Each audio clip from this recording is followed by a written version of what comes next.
in 2 years when the work's ready, it might have all changed. And it'll be a microchip that's embedded in the back of your brain.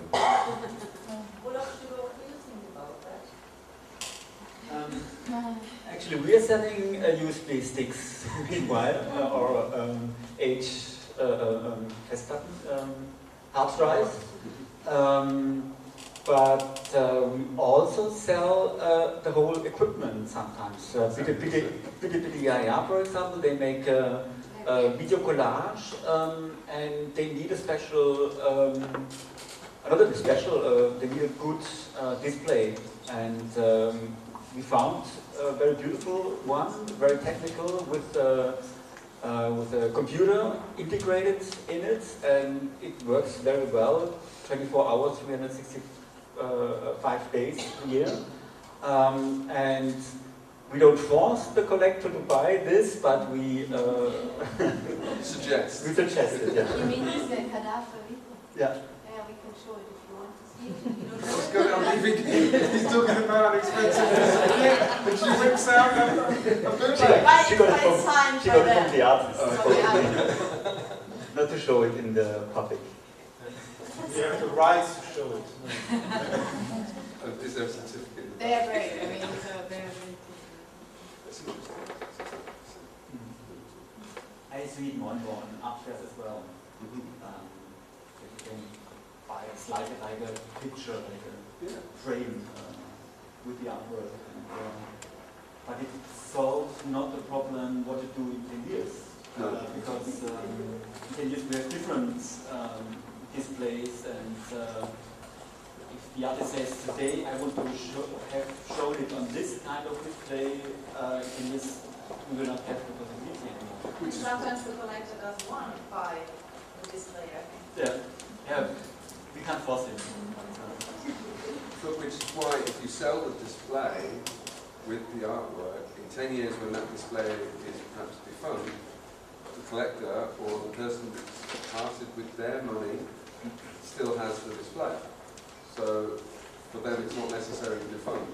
The French guy who put on TVs, which none of us would buy that TV now, but they're still there, they're still available, and if he, do you see what I mean? Yeah. So you sell that like that, as long as it doesn't break down, it's going to last forever.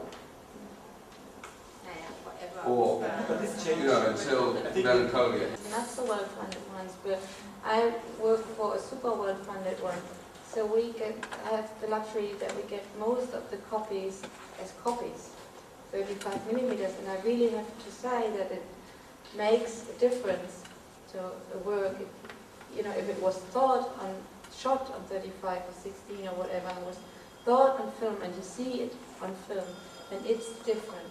If it was always thought on DVD or HD or whatever, no problem. I have to say, I'm so impressed with DCP though.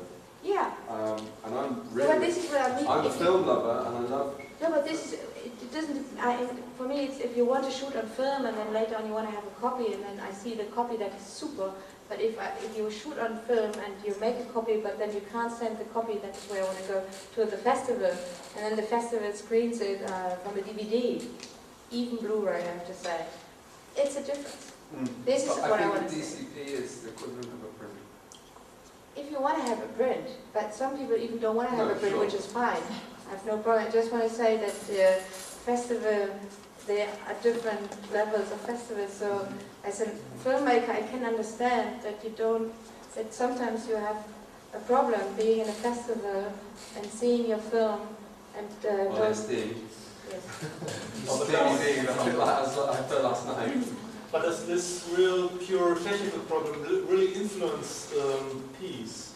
Because nowadays we're still watching black and white movies from 100 years ago, we still love them. So I don't think this is really something that has to do with the quality, with content. So the software in a way. Yeah, so for instance, if you buy a photo, then sometimes you get it framed, and sometimes you just get a piece of paper. Yeah. So sometimes the frame's part of the photo as well. So is the collector, for instance, allowed to unframe this work and to put it in another frame? So it's not a new problem. Yeah. And I don't think that's really a problem on that, as you said, that it maybe influence the piece. I don't think so. So I'm pretty content with VHS videos from the 80s still. Yeah? And of course, sometimes I just have a contract saying that I'm able to upgrade the piece. So if the artist changes the format, makes a kind of better digital copy, then I'm allowed to get also this upgrade copy. But after all, I don't think it's really an influence. No, but it's not. It's sometimes it's like if you ride a bike and you ride a super bike and you're happy on your super bike, and then you get back to a very, €30 bike, and then you feel the difference. Which is okay, you ride the €30 bike, but you still know there's a difference. I just had it last night. But it's still love it, and don't upgrade people as well. No, but I just had the feeling that's why last night in the opening I saw Planet Z. And it was screened in a digital format. And I had Planet Z in the Berlinale, and it was on film. And I felt the difference. I felt the difference. Pretty much, and it was really, I thought, it's still a great movie. The content works because it's a great thing. If art is great, it's great, but I just speak about this slight difference I wanted to stress out in terms of, if we speak about distribution and wishes, and sometimes as an artist you wish your work in the best way, because if you screen it on 35 millimeters, you feel everything, and it's a work, you have seen it, you feel it. Yeah, but on the other hand, if you just bought number one of the video piece, then you just know you were the first one. And the one who has the best quality is the one who bought it last. Yeah, so your street credibility is better if you have an older copy, for instance. So people are collecting woodcuts and thinking of the number of the woodcuts, because the number one isn't normally the worst copy. Because you have a stack of paper and you begin signing with one, and one is the one that was printed last. So if you have woodcuts, for instance, then the material is the worst one. I just want to make a point about this in terms of feature films, which is slightly different when you've got 6 or 7 cans and not just one, and actually it is a big difference when you send 6 or 7 cans somewhere in terms of person at the other end, they've got to stick them together. It's nothing more infuriating than a certain point in your film that's always going to have thumbprints all over it, because whereas the DCP is all on a little thing and it's never going to have thumbprints at that point. And we like the clicks on the vinyl, and so there's good and bad to both points, but sending 100 6-reel prints around the country or around the world is pretty pricey. And a distributor these days would rather send 100 sticks. But that's not so much video art, that's more black box stuff. Actually, I would like to talk a bit more about these issues, but I think we have to stop here, looking at the time.